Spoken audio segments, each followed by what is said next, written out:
তো গোল্লাগুলো এগুলো কি? আরে এগুলো হচ্ছে ফটাস ফটাস। ফটাস ফটাস মানে? আরে বোঝো না তুমি, এগুলো হচ্ছে লাদেন বোমা, লাদেন বোম। বলো। আরে এগুলো কি করলেন? সুবহানাল্লাহ, আলহামদুলিল্লাহ, লা ইলাহা ইল্লাল্লাহ। সব বরাতের রাত তো ইবাদত বন্দেগী নিয়ে ব্যস্ত আছি। তো ঠিক আছে, আপনারা যান। ওকে, ভালো থাকেন। আসসালামু আলাইকুম। Hello viewers, Ajmeri music subscribe, like, comment, share করুন। ধন্যবাদ। আল্লাহ ও আমি চল আমার লোকে ডাক্তার চলে যাই, হসপিটালে যাই। না, আমি হাসপাতালে যাব না। তুমি তো জানো হাসপাতালে গেলে সিজার করবে, আমার ভবিষ্যৎ নষ্ট হবে। আমি হাসপাতালে যাইতে চাই না। না না, তোমার দাইমার কাছে যাওয়ার দরকার নাই। তুমি আমার এই একা রুমে একা ফালাইয়া যাও না। আচ্ছা, দাইমার কাছে যাবো না, হসপিটালে যাইবা না, মানে যাবো না কই, একটা কিছু কও। তুমি এরকম করে রাগ করো না প্লিজ। আমার মনে হচ্ছে আমি আর বাঁচবো না। এটা কি বলে কেন কথা? আমি সত্যিই কইতাছি, তুমি আমার ভাইটার একটু আনার ব্যবস্থা করবা। অবশ্যই, তোমার একটা চাওয়া, এটা যদি না পূরণ করি কেমন লাগবো? আচ্ছা দিহি ভাইজানের লগে আগে দেখা করতে হতো। তুমি একটু কষ্ট মষ্ট করে থাকো, হ্যাঁ? আমি যাওয়ার সময় যে পাশের বাড়ি খালার করে যেতেছি, যদি কোনো সমস্যা হয় সেজন্য দেখে যা, তুমি একটু ডাক দিও, হ্যাঁ? আচ্ছা ঠিক আছে। সাবধান থেকে যান। ও মা। বিসমিল্লাহির রহমানির রহিম। ইয়া আল্লাহ, আল্লাহ আমার বাবাকে আপনি দেখেন আল্লাহ। বিসমিল্লাহ। তুমি যে চলে যাচ্ছ, আব্বার পেটের ব্যথাটা খুব বেশি বাড়ছে। আব্বারে নিয়ে তাড়াতাড়ি ডাক্তারের কাছে যাওয়ার দরকার। তুমি চলে গেলে আমি একলা মহিলা মানুষ কিভাবে কি করব? আল্লাহর উপরে ভরসা রাখো, ইনশাআল্লাহ তুমি আছো, আল্লাহ ভালো রাখবে আমার বাপেরে। আল্লাহ দেখবি, ঠিক আছে, কিন্তু একটা মানুষের উসিলাও তো লাগে। ডাক্তারের কাছে না নিয়ে যদি রুগীটারে ঘরে ফালাই রাখি, উনি তো এমনিই মরে যাবে, পরে বলবো হায়াত নাই, মরে গেছে। আরে আজকে রাতটা কি তুমি জানো? কি? আজকে হইলো সবে বরাতের রাত। আজকে রাতে যদি আমি পুরা রাত ইবাদত বন্দেগী করতে পারি, তাইলে 1000 বছর ইবাদত বন্দি করলে যে সওয়াব পামো, আজকে রাতটা পুরা রাত ইবাদত বন্দেগী করলে সেই সওয়াবটা পামো। এই রাত তো আর আসবে না, আমি হয়তো মরিও যাইতে পারি, আবার বছর আসবে, এতে ইবাদত বন্দেগী করবো, সব বরাত আসবে। এটা কি বলা যায়? 1 সেকেন্ডের ভরসা আছে? তুমি যা বলছো সব বুঝলাম, কিন্তু তুমি আগে আব্বারে ডাক্তার দেখাও, তারপর মসজিদে যাও। মসজিদে গেলে আমি তো মাগরিবের নামাজও ধরতে পারি, নিয়ম হলে মাগরিবের আগে ঢুকে যাইতে হবে মসজিদে। যদি মনে করো কোনো রকমে একদম ভোরে আজান দিলে ফজর পড়ে আইতে পারো, ইনশাল্লাহ অনেক সওয়াব। আর এখানে যদি মনে করো এই শবে বরাত উপলক্ষে 3টা রোজাও আছে, এই 3টা রোজা যদি থাকতে পারো বা আমরা থাকি, আল্লাহ কত যে সওয়াব বলা যাচ্ছে না, সওয়াব আর সওয়াব। সবই বুঝলাম, কিন্তু আমার খুব দুশ্চিন্তা হচ্ছে আব্বারে নিয়ে। যদি বেতারে আরো বেশি মানে বাইরে যায়, ওনাকে তো বাঁচানোটা মুশকিল হয়ে যাবে। বাপ মার খেদমত তো করা লাগবে, তাই না? এই রাইতে আমি আব্বাল্লাহ মসজিদে যাই, দোয়া করুন, ইনশাল্লাহ আমার আব্বা ভালো হয়ে যাবো। সবরাতের রাইতে শেষের দিকে আল্লাহ জানে একদম মনের নিচের আসমানে চলে আসে, বন্দারা কি চায় আল্লাহ সব গুনাহ মাফ করে দেয়। আজকে রাতে আমাদের রিজিক বন্টন হবে, আল্লাহ সিসনেমত আল্লাহ দিয়ে দিবে। আজকে রাতে তুমি যা চাইবে আল্লাহর কাছে, আল্লাহ তাই দিবে, খালি চাওয়ার মতো চাইতে হবে, বুঝছো? আর একটা কথা বলি, বলো। তোমার ছোট ভাইটা আছে না, ও তো অনেক শয়তানি করে। ওরে বললো আজকে রাত্রে যেন বাজি না ফুটায়, বলে আজকে রাত্রে বাজি ফুটাইলে তোর দোজক ছাড়া কোনো উপায় নাই। ঠিক আছে, আমি বইলা দেবো আমার ছোট ভাইরে। আর তুমি যদি পারো একটু মাগরিব নামাজ পড়া ডাক্তারে একটু খবর পাঠায়, যেন আব্বার এসে দেখা যায়। আচ্ছা আচ্ছা, আমি সুযোগ পাইলে ডাক্তারে ফোন করে দিব, ঠিক আছে? আচ্ছা, তুমি সাবধানে যাও, আমি আব্বার কাছে গেলাম। লা ইলাহা ইল্লাল্লাহ মুহাম্মাদুর রাসূলুল্লাহ, সুবহানাল্লাহ, আলহামদুলিল্লাহ, লা ইলাহা ইল্লাল্লাহ, সুবহানাল্লাহ, আলহামদুলিল্লাহ, লা ইলাহা ইল্লাল্লাহ, সুবহানাল্লাহ। ভাইজান আসসালামু আলাইকুম। ওয়ালাইকুম সালাম। কি ব্যাপার জামাই? জি তোমাকে অনেক ক্লান্ত মনে হচ্ছে। জি ভাইজান, আসলে আমি তো আসছি আপনার কাছে। আমার কাছে কি জন্য? আসলে ভাইজান, আপনি তো জানেন যে আপনার বোনের মাস চলেছে নতুন আর কি, কিন্তু এখন যে পরিস্থিতি, এত সিরিয়াস অবস্থা, মানে ডেলিভারি হয় অবস্থা, এখন সে হঠাৎ করে কইতাছে যে সে বাঁচবে না। হ্যাঁ, মানে এমন পরিস্থিতি যে আমি কিছু তাহলে হসপিটালে যাইব না, তো দাবি সেটাও করবো না, কি করবো আমি? কওয়া হয় না আমার ভাইজান, দেয় না তো না, আপনারা দেখতে চাইতেছে। না, আমার বোন আমারও দেখতে চাচ্ছে। আসলে জামাই একটা কথা বলি, জি আল্লাহ বাঁচার রাখো, আমি দোয়া করি আমার বোন ইনশাল্লাহ বাইসে থাকবো, আমি মসজিদে যাই দোয়া করব। জামাই আজকে কি রাত জানেন? ঠিক শবে বরাতের রাত। এই যে মনে আছে আপনার, আজকে শবে বরাতের রাত। আমি এখন মাগরিব পড়ে মসজিদে থেকে যাব, একবার হয়তো ফজরের নামাজ পড়ে মসজিদ থেকে বাইরে হবো, কারণ আজকে রাতটা ইবাদত বন্দেগী করলে জানেন 1000 বছরের ইবাদত বন্দেগীর সমান। এই রাতটা তো মিস করা যাবে না। বোনের ইনশাল্লাহ কিছু হবে না, আমি দোয়া করি বোন ভালো থাকবে। আর আপনি এক কাজ করেন, বাদ দেন, আপনি উজুদাস করি মাগরিবের নামাজটা আমাদের সাথে পড়েন। আপনার স্বামী স্ত্রীর জন্য দোয়া করেন, স্বামীর দোয়া স্ত্রীর জন্য অনেক আগে কবুল হয়। কিন্তু ভাইজান এখন এই মানে এই অবস্থায় যদি আমার বাড়িতে আর কোনো লোকজন থাকতো তাহলে তো আমার কোনো টেনশন আসলো না, আমার চিন্তাই আসলো না। ওর পাশে থাকার মতনই তো লোক নাই, আর আমি কি করবো বলেন আপনার।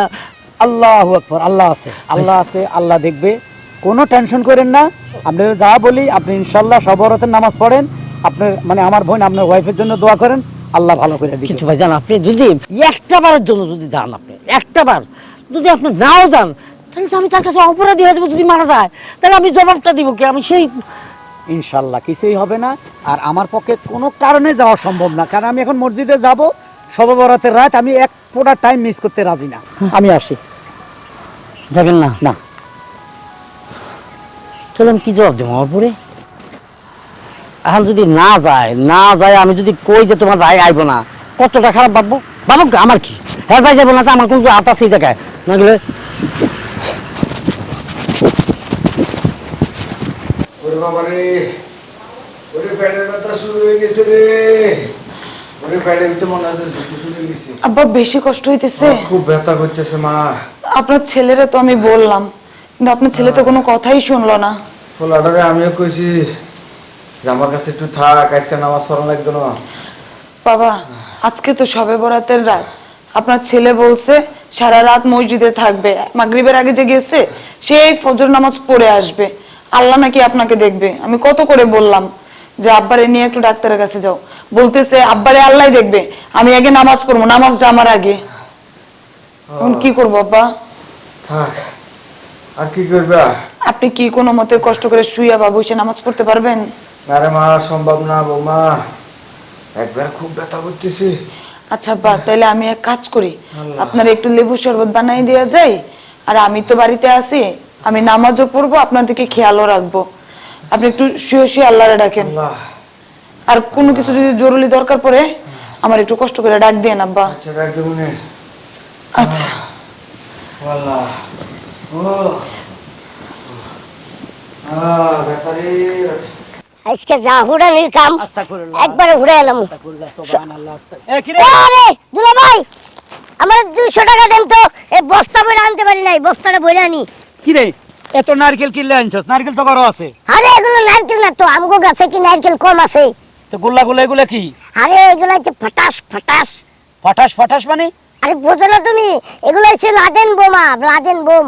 Laden bomb? হ্যাঁ। আজকে সবে বরাতের রাত তুই বোম লয়ে হাঁটাহাঁটি করতেছস, পুলিশ দেখলে তো তোর কমসে কম 10 বছরের জেল হইব। আহা, এগুলো পুলিশ ধরবো কে লেগা? এত বছর ধরে প্রত্যেক সবে বরাতে রাইতে ফাটাস ফাটাস করে ফুটাই, এগুলো তো পুলিশে ধরে না, আজকেও পুলিশে ধরবো না। নাউজুবিল্লাহ, আস্তাগফিরুল্লাহ, সব বরাতের রাতে তোরা এগুলা ফুটাস? হ্যাঁ, কই ফুটাস?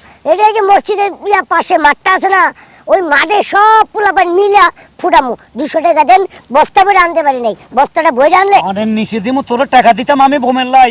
ইয়া আল্লাহ, ইয়া আল্লাহ, এটা কি শুনতেছি? প্রত্যেক বছর তুই আর তোর বন্ধুরা বোম ফুটাস এই যে মসজিদের সামনে মাঠ, এটা হ্যাঁ। আয় হ্যাঁ, এটার আওয়াজে ইবাদত বন্দি কি করতে পারে না। হুজুরেরা খালি তো করবে গজব ডালতেছে। এই এ দুনিয়াতে এত ভাব করতেছ, তোদের দোজক ছাড়া উপায় নাই। তোরা ইবাদত বন্দি কি নষ্ট করতেছস? হ্যাঁ বেয়াদব, তোরা আল্লাহরে না ডাকবি, জিকির করবি, এডি বোম ফুটাইতে তো করে কে কইছে? কি করেন, আমরা তো মনে করেন যে বোম কিনা বোম ফুটাই, আমরা খুব মজা লাগে, আনন্দ লাগে। তোবা কর, আজ থেকে আল্লাহ আর জীবনে ফুটাই জান না, তাহলে দোজকে যাবি। জানোস কি সাজা দিব? দোজক সাপে কামড়াইবো, আগুনের মধ্যে তোরে ফেলে দিব, তুই বারবার জ্বলে যাবি, আবার আগুনে ফেলবো, তোর শরীর কিছু থাকবে না, হাড্ডি সব পোড়া যাবে। আল্লাহর কাছে মাপসা মাপসা। আর আচ্ছা, রোজার ঈদে মার্কেট করে দিলে মাপসামু। মার্কেট আমি করে দিব তোরে, কিন্তু আর কথা দিতে হইব কোন সভাবরাতে তুই বোম মারবি নি। কও আচ্ছা ঠিক আছে, তবা তবা, আর বোম ফোড়াবো না। কোন সভাবরাত আর বোম ফুটাবি না তো? না না, সেগুলো এক কাজ কর। কি? বলা, আরে এগুলো কি করলেন? এটা তো সব বন্ধু বান্ধব মিলে টাকা দিয়ে কিনছিলাম। টাকা ওদের আমি দিয়ে দিব, বলে আমি আর এগুলা করবো না, ওদেরকে বলে দিবি, ঠিক আছে? আচ্ছা, ঠিক চল আছে। মসজিদে চল। আচ্ছা। আয়। সুবহানাল্লাহ, আলহামদুলিল্লাহ, লা ইলাহা ইল্লাল্লাহ। সুবহানাল্লাহ, আলহামদুলিল্লাহ, লা ইলাহা ইল্লাল্লাহ। সুবহানাল্লাহ, আলহামদুলিল্লাহ, লা ইলাহা ইল্লাল্লাহ। সুবহানাল্লাহ, আলহামদুলিল্লাহ, লা ইলাহা ইল্লাল্লাহ। দুপুরে কি খাইছেন? মাশাআল্লাহ মাশাআল্লাহ। আমার বাসা হইলো দূরে আছে, শবে বরাতের রাত তো ইবাদত বন্দেগী নিয়ে ব্যস্ত আছি। তো ঠিক আছে, আপনারা যান। ওকে, ভালো থাকেন। আসসালামু আলাইকুম। সুবহানাল্লাহ, আলহামদুলিল্লাহ, লা ইলাহা ইল্লাল্লাহ। তুমি আইছো? হ্যাঁ আছি। ভাই কই? ভাই আইছে? না, না। ভাই ভাই আসে না রে, আসে না। আমি লোকটারে এত ভাবে বুঝাইছি, এত ভাবে বলছি, এত কথা কইছি। ভাই এই মুহূর্তে আপনার বোন কেন জানি আপনি খুব দেখতে যেতেছে। আপনি চলেন, জানেন তো আপনার বোনের অবস্থা, মানে আল্লাহ না করুক এই রেখে যদি কোনো অঘটন ঘটে যায় তাহলে আমি অপরাধী হয়ে যাবো। ভাই আপনার কাছে অনুরোধ, চলেন। আসে না, আসে না সে। বুঝতে পারছি আমার ভাই এখন থাইকাও আর নাই, আমার জন্য তার বুক কাঁপলো না। আমার বাপটা অসুস্থ হয়ে যাওয়ার পর থেকে আমার ভাইটাও পর হয়ে গেছে। বাপ তো থাইকাও নাই, আর ভাইও আমাকে গুরুত্ব দিল না। বাদ আমার কাছে কেন জানি মনে হইলো ভাইজানের মনটা এখন পাথর হয়ে গেছে গা। সে এবাদত দূরকে খুব মনোযোগ দিচ্ছে। আজকে সবরাতের রাত, সারা রাত এবাদত করলে 1000 বছরের মানে এবাদত বন্দেগী হবে, সেই আশায় গেছে। বাদ আমি আছি না, আমি আছি। আহা, এই মাগরিবের আজান দিয়ে দিছে, তুমি থাকো, আমি তো ড্রাইভারে কই আহি।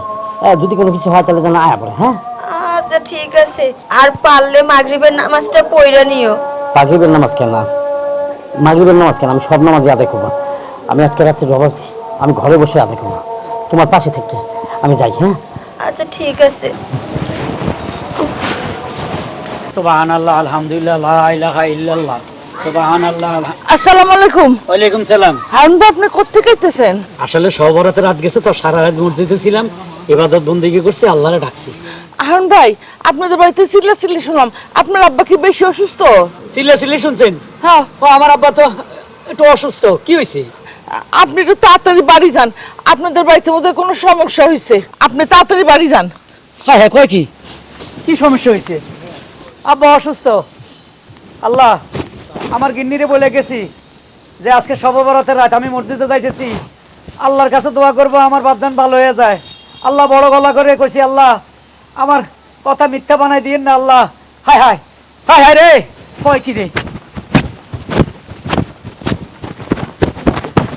বৌমা, বাহ, আল্লাহর রহমত আছে, আল্লাহ আমার ভালো করে দিছে। ও আব্বা, আমি কল্পনাও করতে পারি নাই যে আপনারা এত তাড়াতাড়ি সুস্থ থাকবেন। কি হয়েছে? আরে আমার আব্বা তো বসে কথা বলতেছে, তুমি আমি তো তো- ভয় পেয়ে গেছি। আরে ওই যে পাশের বাড়ির চাচি কয় তোমাদের বাড়িতে আওয়াজ শুনতেছিস, এই কিসে যেন আওয়াজ হচ্ছে, তোমার বাপের কোনো অসুস্থ দেখে আসো। না না, তুমি একটু শান্ত হও। এশার নামাজের পর থেকে আমি যখন 4 রাকাত শবে বরাত নামাজ পড়লাম, তারপরে আব্বা দেখি আমার ডাকতেছে। আমি তো খুব ভয় পেয়ে গেছি, না জানি সিরিয়াস কিছু হয়েছে। আইসা দেখি আব্বাই আস্তে আস্তে বইসা বলতেছে আমার উজুর পানি দাও, নামাজ পড়বো। আব্বাই নামাজও পড়ছে, ভাতও খাইছে। আলহামদুলিল্লাহ। আমি তো তোর নামাজ পড়লে না করছি, নামাজ পড়ে দোয়া করছ, আল্লাহ একবার আমার সুস্থ করে দিছে। এবার থেকে আমি আর নামাজ একক তো মিস করুম না। বাবা, কাজকে না বলিবা, নামাজকে না, একটা কথা আছে না। আবার ফোন করলো কেটা? আরে বাবা, এই সময় আল্লাহ জানে। আরে আমার ছোট বোনের জামাই, তোমার ভাইয়ের জামাই। হ্যাঁ শামীম, কি অবস্থা আমার বোনের? আলহামদুলিল্লাহ। আমার বোন কেমন? সুস্থ? মাশাআল্লাহ মাশাআল্লাহ। বাচ্চা ছেলে হয়েছে? আলহামদুলিল্লাহ। ফুটে সুন্দর, মা সুস্থ, বাচ্চাও সুস্থ। দেখছো, আমি বলছি না যে আমি মসজিদে যাইতেছি, আমি দোয়া করব, আল্লাহ পাক ইনশাআল্লাহ কবুল করছে। হ্যাঁ, তুমি এক কাজ করো, ওযু করে 2 রাকাত নামাজ পড়ো। হ্যাঁ ঠিক আছে, রাখি। এই ছেলের কানে কানে আজান দিচ্ছে কিনা জিজ্ঞেস করো। ছেলের কানে আজান দিছো? আচ্ছা, দিছে। আলহামদুলিল্লাহ আলহামদুলিল্লাহ। ঠিক আছে, রাখি। দেখছো বাবা, এই শামীম মানে আমার বোনের জামাই যাওয়ার সময় আমার খুব দোষ ছিল, তোমার মেয়ের অবস্থা নাকি খুব খারাপ, ডেলিভারি যে কোনো সময় হয়ে যাবে, ডাকসিকো শুরু হয়ে গেছে। এক নজর বাইরে দেখতে চায়, কান্নাকাটি। পরে আমার কাছে আসছে, আমি বলছি ভাইরে আমি যাইতে পারবো না, কারণ এই শবে বরাতের রাত আমি কোনো কারণে মিস করুম না, যার কারণে তোমারে রাইখা গেছি। দেখছো বাবা, আমি মসজিদে যাই, আল্লাহর কাছে দোয়া করছি, আল্লাহ আমার বোনকে সুস্থ করে দেন, বাচ্চাটা যেন সুন্দরভাবে ডেলিভারি হয়। ঠিক আল্লাহর হুকুম হয়ে গেছে, তোমার মেয়েও সুস্থ, তুমিও সুস্থ। এই নামাজের যে এত ফজিলত, সেটা এতদিন জানতাম না। নামাজ পড়তাম ঠিকই, কিন্তু অন্ধের মতো নামাজ পড়তাম। আরে কিছু লোক আছে অনেক কিছু বিশ্বাস করে না, কয় না ওই রাতে কিসের বন্টন হয়, ফালতু কথা বলে। আল্লাহ যদি ওদেরকে হেদায়েত করে বুঝবো, মরার পরে বুঝবো। যা হোক 15 দিন পরে রোজা আইতেছে, মাহে রমজান, একটি মাস। হ্যাঁ রোজা থাকবো, সবাই রোজা থাকবেন, নামাজ পড়বেন, আল্লাহকে ডাকবেন। বছরে একটি মাস কষ্ট করেন, ফল পাবেন। আল্লাহ আমিন। ইয়া আল্লাহ আপনার অশেষ রহমান আল্লাহ, এই পবিত্র শবে বরাতের রাতে আল্লাহ যারা ইবাদত বন্দেগী করছে আল্লাহ, তাদের মা বাপ 14 গোষ্ঠীকে আপনি ব্যস্ত নসিব করে দিন আল্লাহ। আমিন। এ আল্লাহ আমরা গুনাহগার বান্দা, আমরা গুনাহগার, আপনি ক্ষমা না করলে কোনো ক্ষমা নাই আল্লাহ। এ আল্লাহ সামনে রমজান মাস, আমরা যেন 5 ওয়াক্ত নামাজ ঠিকমতো রোজা থাকতে পারি আল্লাহ। আল্লাহ আমাদেরকে থাকার শক্তি দিয়েন আল্লাহ, আমাদের গুনাহ খাতা মাফ করে দিন আল্লাহ। রাব্বানা আল্লাহ